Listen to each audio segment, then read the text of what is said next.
Hi everyone, welcome back to the channel. My name is Colin and today I want to talk about the origins of the Paralympics.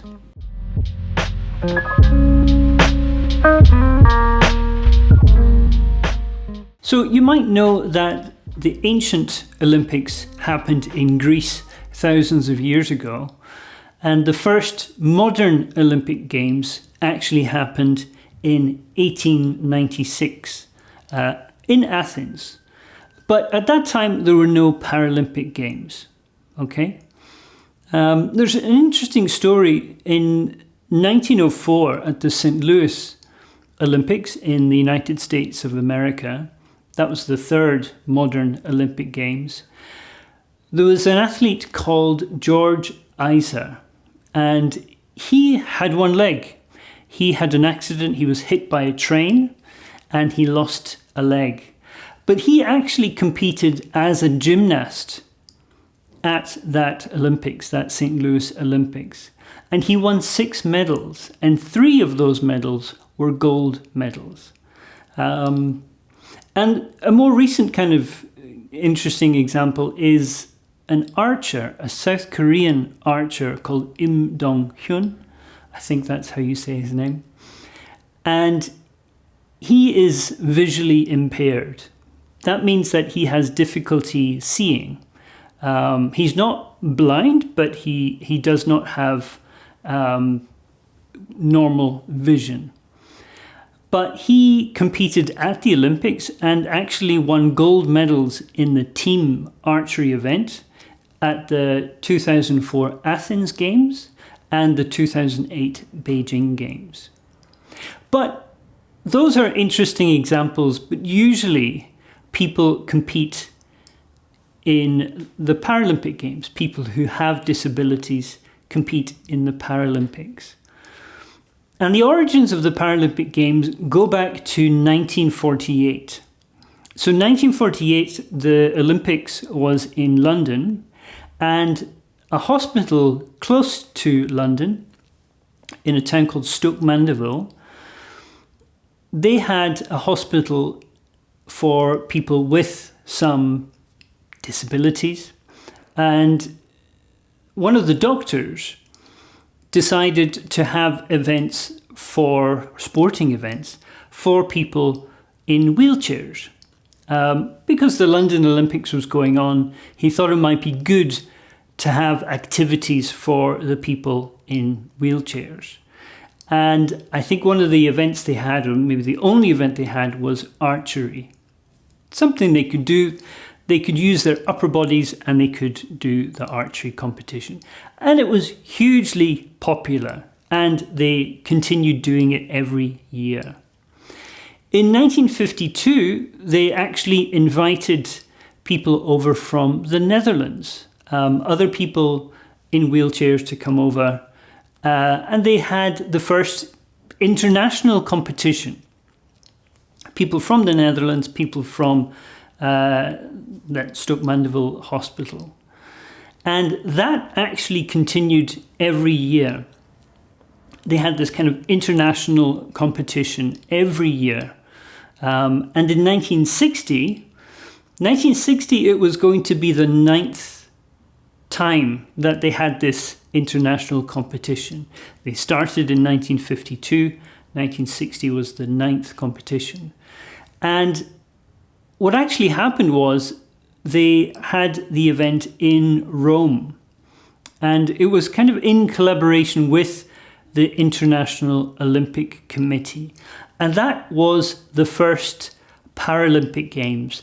They didn't call it the Paralympic Games at that time. The name was changed later, but that effectively was the first Paralympics.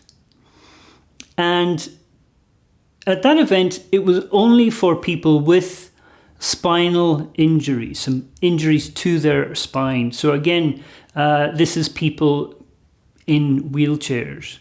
But later on, at later Paralympics, other types of disabilities, people with other disabilities were invited to participate.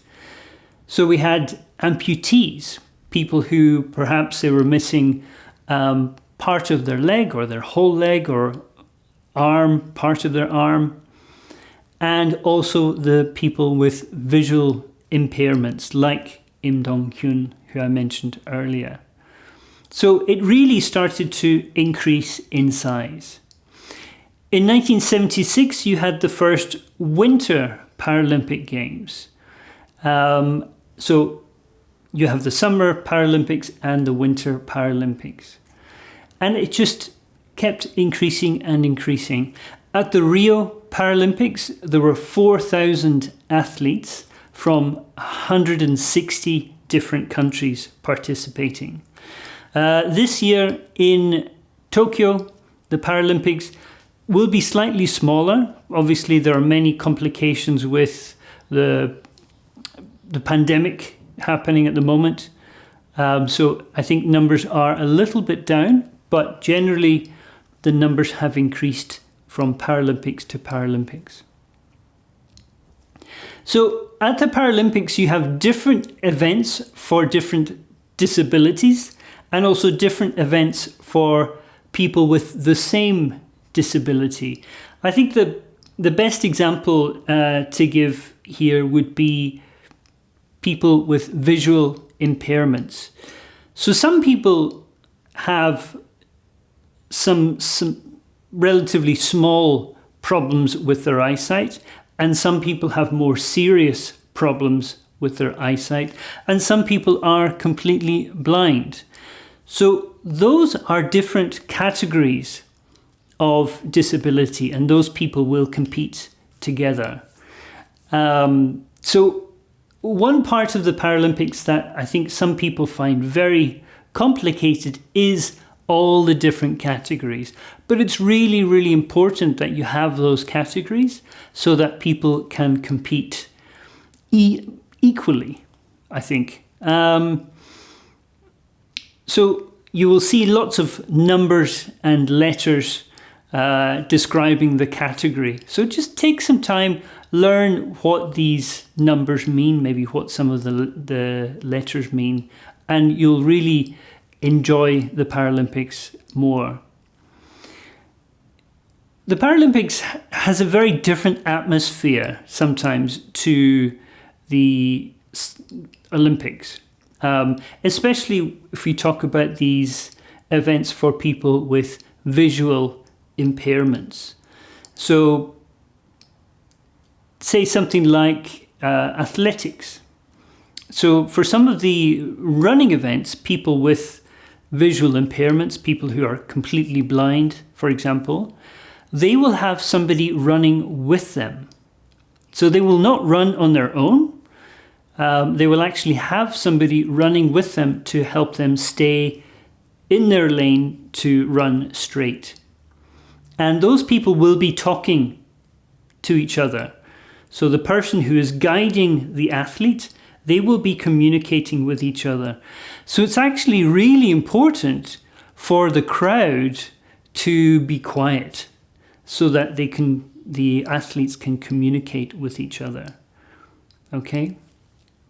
In football for people with visual impairments, there is actually a bell inside the ball so that the athletes can hear where the ball is. That's how they know where the ball is. And if the crowd are noisy, then the athletes can't hear what's happening. So again, the audience has to be very, very quiet during the competition. Obviously, if there's a goal, the crowd can cheer. But during play, they have to be very, very quiet. So some interesting differences between the Paralympics and the Olympics. The wheelchair events, specifically basketball and tennis, those are really popular and some of the oldest Paralympic sports. And people find them very, very exciting. Basketball is a really tough sport. Rugby, if you have a chance to see some Paralympic rugby, that is a tough, tough sport. These guys are big guys and they hit each other hard. So that's quite an interesting one to watch. One sport that gets quite a lot of attention is the athletes who run with blades. So these are athletes who have some, perhaps an amputation, so they've lost part of their leg, or some people are born without that part of their leg, and they will actually have a long metal blade that they're called, that allows them to run. And some of those athletes can run almost as fast as athletes in the Olympics. And it's quite incredible to watch these guys because they train with the top level athletes. And yeah, it really gets a lot of attention. It's very, very exciting to watch those sports.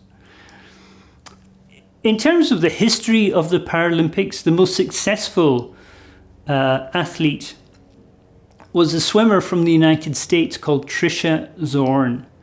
And she participated in many Paralympics. And to give you one example, in Seoul in 1988, she actually won 12 gold medals. And by the end of her career, she actually had won 55 medals in the Paralympics, and 43 of those medals were gold medals. So she is the most successful Paralympic athlete by quite some way.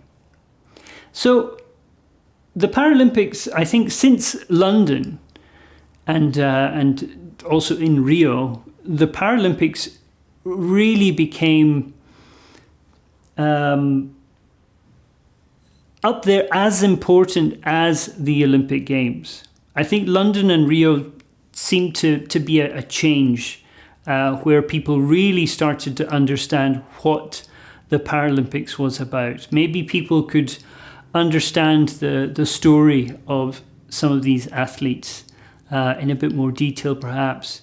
But the competition and emotion of the Paralympics really became much more clear, I think, from London and Rio. And I'm really looking forward to the Paralympics this year so that it can be experienced here in Tokyo.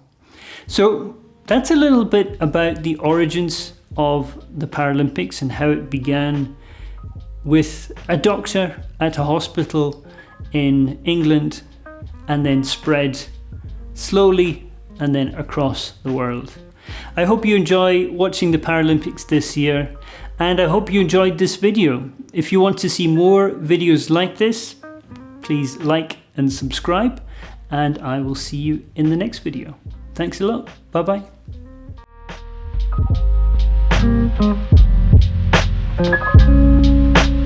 bye.